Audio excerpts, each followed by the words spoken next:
I believe that the reason we do the things we do, that we're in service, as Yeah. you're saying, and I want to affect as many people as I can.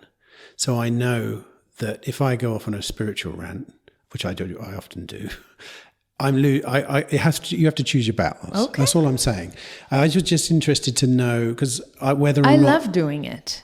I think it also adds another dimension to what you're saying, because when you can show people how this is also not just in a hippie talk, but just actually talk about why this would be a spiritual battle. What are the proofs for it? How does it manifest in the world? What does awakening mean? And how can you tell if someone is awakening or not? And it goes back to sovereignty and responsibility. And if you can then cross-validate your points from your physical world and the spiritual world, and you get to the same conclusion, then that's very powerful. And that's why I think that episode I did with Dol, the spiritual teacher, was so well accepted with my audience, because they got a different view on things that are happening to them on the everyday life. And it wasn't a Bitcoin episode, it was a spiritual episode, but it gave validity to so many of the things that they feel and see and now understand.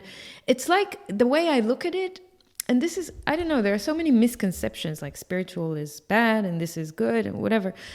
The way I look at it is just like equipping my audience or my friends with another tool set. So when I give them the gift of the lens of spirituality, the gift of looking at things from a spiritual perspective, what do I give them is a vocabulary, it's a set of distinctions, it's a set of metaphors to look at life from, and then assess. And as long as I trust, first of all, I honor the fact that they are intelligent listeners and they will do with the content whatever they need to do with it. And if it doesn't work for them, they will drop it. It's like a suit. They will try it on. If it works, they'll keep it. If it doesn't, they'll put it off and go away and maybe come back, and maybe they don't. I trust them.